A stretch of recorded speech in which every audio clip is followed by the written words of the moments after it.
there, fellow campers, and welcome to our campsite review on Goo Moremi Gorge in southeastern Botswana, in the complete opposite direction of the better-known Moremi in the northwest part of the magnificent Okavango Delta. Depending on your route, getting there is easy with tar road options all the way to the small village of Moremi, again not to be confused with the other one. From there, it's 4.5 kilometers of gravel and sand. You can also get there by taking off-the-beaten-track gravel roads if you're looking for some adventure. If Goo Moremi Gorge is the first stop on your trip, it's just 120 kilometers from the Groblersbrug-Martinsdrift border post, taking the most direct route, but there are no places to stock up with groceries along that road. Your alternative is to come through one of the other border posts or to travel via Palapi, where you will be able to stock up on supplies. During the dry season, the 4.5 kilometer stretch from the Moremi village to the campsite should be navigable for most types of vehicles with reasonably good ground clearance. During the wet months, there are sections of mud which do require a high clearance and robust 2x4 with diff lock, or better yet, a 4x4. We visited Goo Moremi Gorge in standard 2x4 Ford Transit camper vans in early April 2024. Getting in was not a problem despite the short, deep drifts of sand. However, there were some late rains on the 2 nights that we stayed there, which resulted in some muddy patches.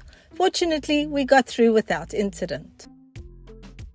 On arrival at the gate, check in with reception.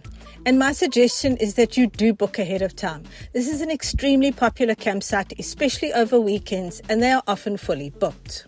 There are 5 very large campsites, all on cleared bare ground with lovely large shade trees. Campsite 1, Sinwedi, has a section of loose sand on the access road and really is more suitable for 4x4 vehicles or those with diff lock.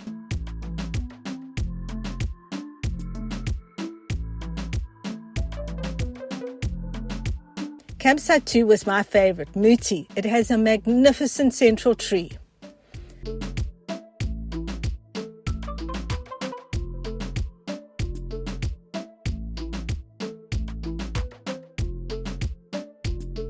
The other 3 campsites at the time of our visit had some Goo Moremi safari tents erected on them, mostly out of the way along the edges, allowing for campers with their own rigs to set up.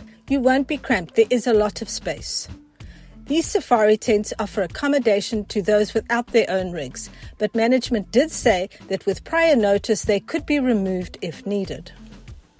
Each campsite has a single power point which takes a normal South African domestic 3-pin plug.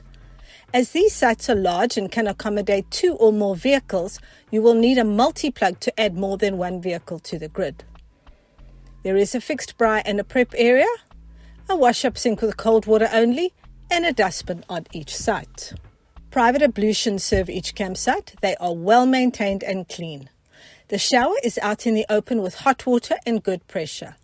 You can put a chain across the pathway to indicate that the facility is in use. It's just great fun and an experience that you won't forget. The gorge hike to Waterfall 3 takes less than 2 hours, but it's definitely worth it. It's not particularly far, but it does involve some scrambling over rocks, narrow ledges, holding onto guide ropes, and stepping on rocks to cross the stream. It's cool and refreshing under the canopy. The ferns, the trees, the rocks, the mosses and the lichens, and every tinkling sound of the stream are a balm to the soul. Now, there is an alternate 6-hour hike, which is for the more adventurous and the fitter folks, and this goes all the way up to the vulture breeding site and the source of the stream, which is an eye high up on the rock face. You can also run, walk, cycle, go birding, or go for a game drive. There is a lovely restaurant and bar with a wonderful view of the mountain, although it's a drive more than a walk from the campsite. A swimming pool offers respite from the heat, and one can make use of their Wi-Fi hotspot. The venue does not have a shop, so stock up on groceries and fuel in Palapi, but also check the latest import restrictions that may be in place at the time of your visit. Goo Moremi is not pet-friendly. We did see and hear a variety of birds, including those vultures, but we were grateful that despite the many footprints in the sand, we were not visited by monkeys or baboons during our stay. Whilst there are no large predators in the park, there are a number of plains game animals and lots of snakes, so keep an eye out if you're on a walk, a run or a ride.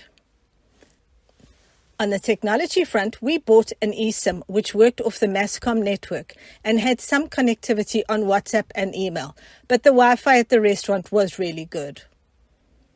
This community and government-run facility is well managed, fully fenced, and there is a security patrol at night. Over the weekends, you may hear some noise from the local community. It was far off and quite distant, but it certainly did break that absolute quiet of the night. Worth more than a one-night stopover before or after crossing the border, this lovely campsite is peaceful, restful, and charming in so many ways. The gorge hike is worth the time, and sitting on the veranda, sipping on a cold one at the restaurant, looking at the view is a great way to spend some time. Well, that's it for this one. Thank you for your time. Stay safe, be well, and I hope to catch you in a campsite sometime.